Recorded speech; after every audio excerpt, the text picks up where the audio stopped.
organic, unpredictable, unknown, lovely, beautiful, a sense of fulfillment. This is part of the pleasures of life and not the chores of life.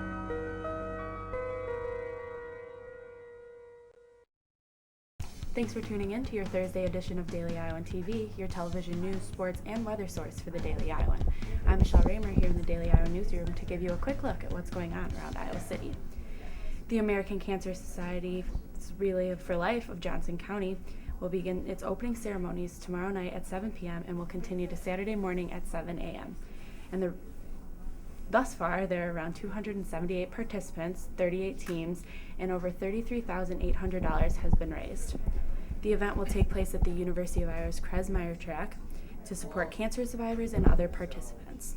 There will also be other generous volunteers there providing entertainment such as baton twirling, country line dancing, and acoustic guitar, and much more. There is something for everyone at this event. Admission is free, but donations are accepted.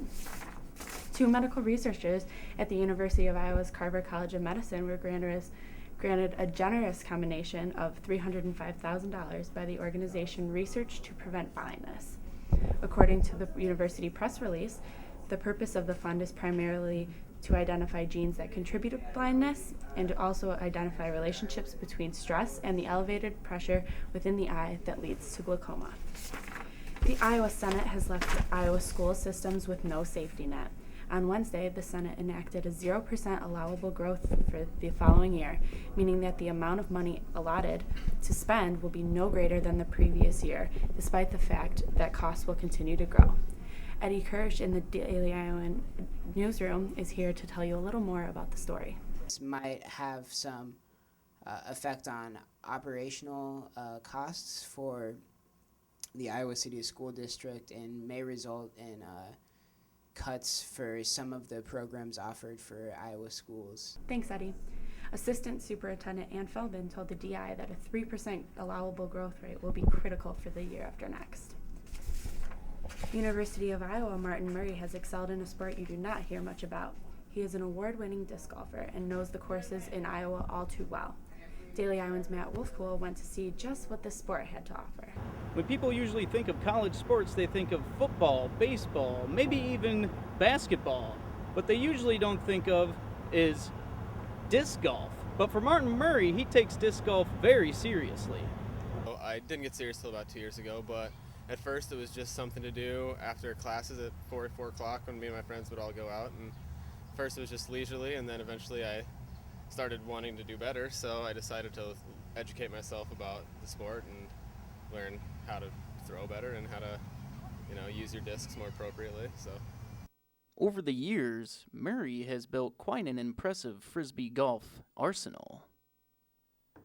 I've lost more discs than I probably own right now, and I own over 40 discs. So at first you're terrible and you lose all your discs, but eventually you realize that you don't want to lose $13 in plastic, so you make sure you throw better and you don't lose them, keep them on the fairway. Keeping it on the fairway is what Murray aims to achieve, and Iowa is the perfect place to do so.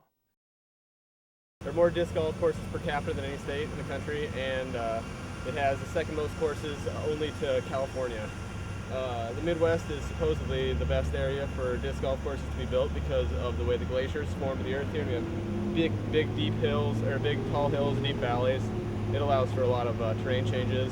We have a lot of different types of trees. Makes it pretty much just fun anywhere. Disc golf is so much a part of Murray's life, he dreams about it. I see holes pretty much anywhere where there's an alley of trees you can shoot through. But yeah.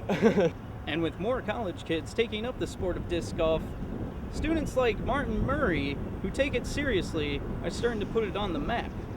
For Daily Iowan TV, I'm Matt Wolfpool.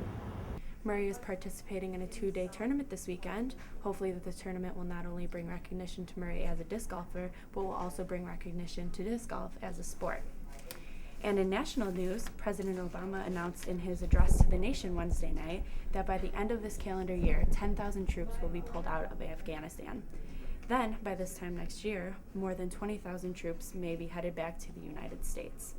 To read more on President's address to the nation, go to www.dailyiowan.com.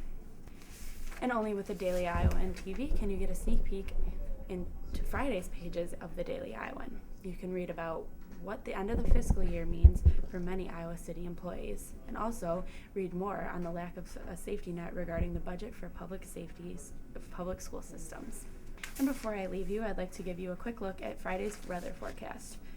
We will finally see a break in the clouds with mostly sunny skies and a high of 74 degrees and a low of 56. Then for the weekend, we are back to the thunderstorms. Both Saturday and Sunday have a 40% chance of rain with highs in the upper 80s and lows in the mid and upper 60s. And that's all the time we have for your Thursday edition of Daily Iowan TV. Tune in Sunday at the same time or check us out 24/7 on dailyiowan.com. Once again, I'm Michele Raymer, Daily Iowan TV.